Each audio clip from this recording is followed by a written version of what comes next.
was in my second to last area. I was in Glasgow, and I was a district leader there. And so the zone leaders, they go on exchanges or splits with the district leaders about once every month.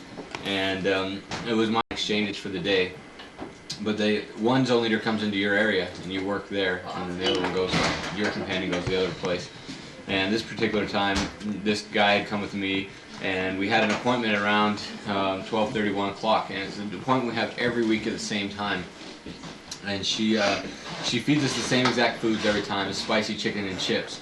And the spicy chicken wasn't something she made, it was something she bought. And she just likes to get in the microwave, and that's what you got every single week. And then you'd have Viennetta for dessert every week, without fail. And anyway, we had just eaten there, and we went out and we decided we were going to chat, because we really had nothing else to do that day.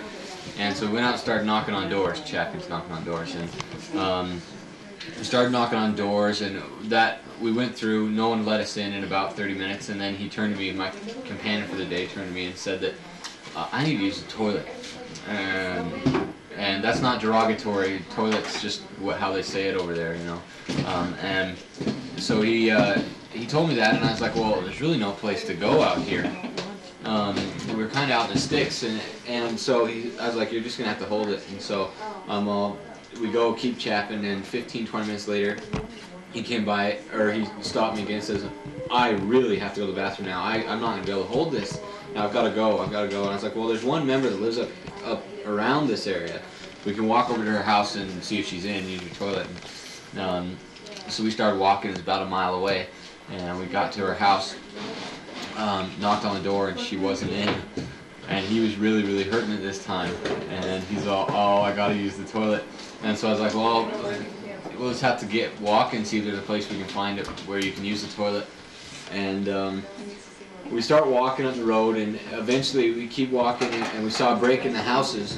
And as we look through the crack, there's a graveyard back there. And in Scotland, the gravestones are like massive. And so he turned to me and goes, oh, I'll just use the graveyard. I'll go in the graveyard. And so he sees a little gate opening, but he has to jump through a guy's house gate first. And so he goes walking over there. I'm going to go use the graveyard. Jumps over the fence. And as he jumps over the fence, he lands on the other side, takes about 2 steps, stops, turns around and looks at me, and then starts walking back. He jumps back over the fence, starts walking up, gets right next to me, and he goes, I was like, aren't you going to use the toilet? Don't you have to go to the bathroom? And he's like, it's too late. It's too late? What are you talking about, it's too late? And he's all, well, I already went. And I was like, you already went?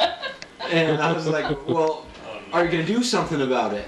Because we've got a whole day planned, and you got crap in your trousers. And you're like, so you're going to walk around like that all day? And he's like, no, I guess I better do something. So he decides he's going to go back into the graveyard. And so as we're walking back up the sidewalk, as we're walking, it's rolling out his pant leg and onto the cement. And so every couple of steps there'd be another little pile. And so I try not to crack up because it's just hilarious. And he's obviously distressed. Oh my word, what am I going to do? So he comes to another fence to get back into the graveyard to clean himself off. And he comes to this fence, and it's bigger than the other one, and he jumps over it. And I'm holding his bag and stuff and kind of turning the other way because he smelled really bad. And when he jumped up over the fence, I couldn't help to notice that one of the leftovers rolled out of his pant leg and landed right on top of the fence. And my first thought was like, that's going to be a problem.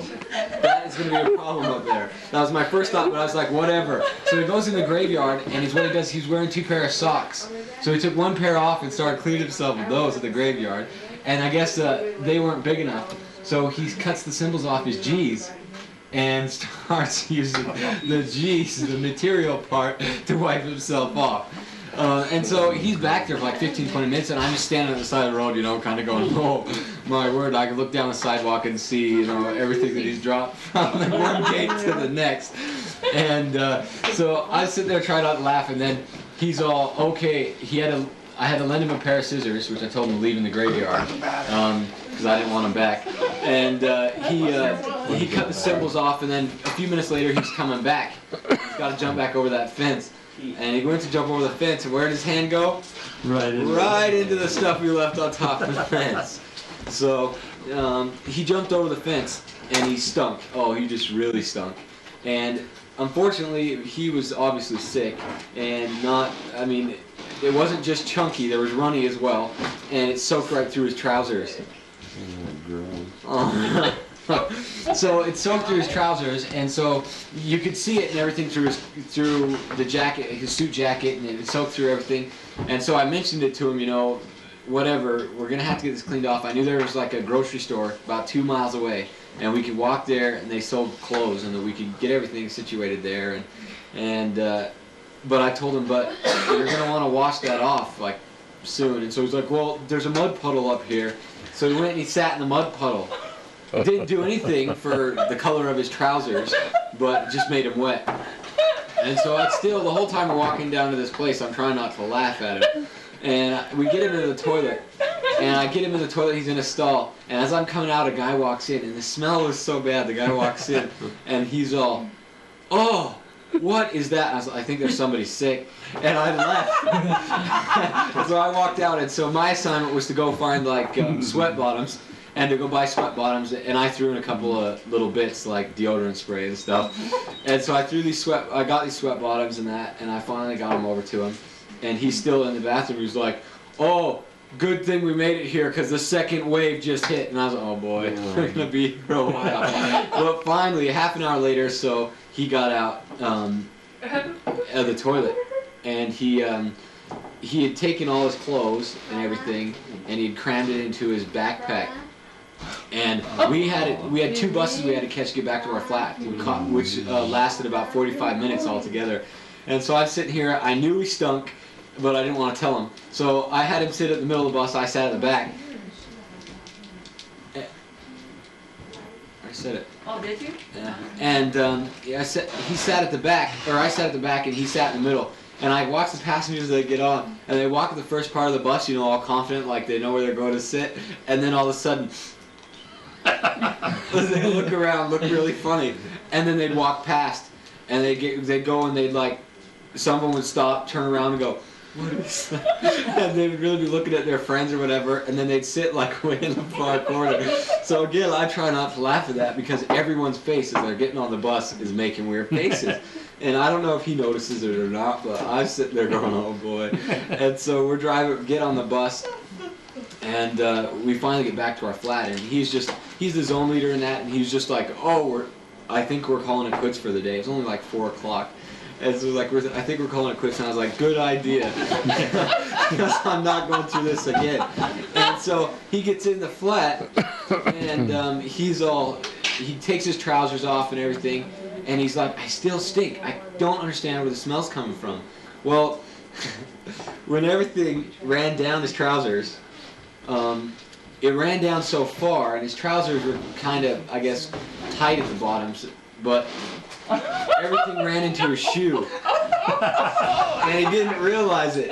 And so the whole time he's walking around in it. And so he gets back to the flat and he takes his trousers off, and he still can't figure out what the smell is until he looks inside his shoes. And he's like, oh my goodness, we have to go shoe shopping. And he's like, we're going shopping for new shoes today. So he puts some of my like shorts and stuff on. We go shopping for new shoes. He throws these shoes away. And the whole time he keeps going over, until you go home, you cannot tell anyone that this happened. You can never tell anyone this happened. I was like, okay, just till I go home. So I wrote Tronda and told her all about this whole thing. But it was just so funny to me at the time, and it was really funny to him afterwards. At the time it wasn't. He was very distressed, but afterwards he kind of lightened up about it. Oh yeah, I remember that. And I was like, yeah, how could you forget? I'm sure he'll never forget. But we both like, we got to the flat, and I was like, hey, you should have brought your journal because it'd be a great entry today, wouldn't it?